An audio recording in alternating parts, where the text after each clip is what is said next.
অবশেষে স্যারে মোবাইল পাইছে অনেক কল্পনার পরে আবার বান্দর দেখতে আসলে অবশ্যই সাবধানতা অবলম্বন করবেন আপনার কিন্তু স্যার আপনার অভিজ্ঞতা বলেন। অভিজ্ঞতা চমৎকার, খুবই দারুণ, খুবই ভালো লাগছে যে আমার মোবাইলটা নিতে পারছে। তাই না? স্যারের মোবাইল বান্দরে নিয়ে গেছিল। দীর্ঘ 10 মিনিট অভিযানের পরে সফল হয়েছি। যাই হোক, খুব ভালো। বিপজ্জনক মুহূর্ত ছিল, হার্ট ব্রেক অবস্থা। স্যারের রাগ করে মোবাইলের জামা কাপড় খুলে ফেলেছে, কারণ টিস্যু আছে, অবশ্যই টিস্যু আছে, টিস্যু দিচ্ছি। স্যার এখন মোবাইলটাকে পরিষ্কার করবে। মোবাইল কি ভাঙছে স্যার? না না, ফোন দিছিলাম তো মানে কাইগে গেছে ভাইতে সম্ভবত বান্দরে। ভালো হয়েছে।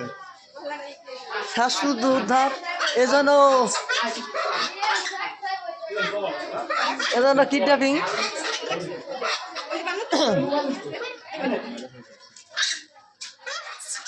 মোবাইল নিয়ে গেছে না, বিরক্তকর।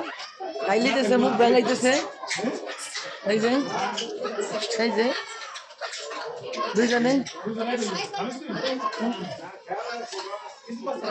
ঠেয়াবার লাগছে, রাগ করে মোবাইল কেন নিয়ে গেল।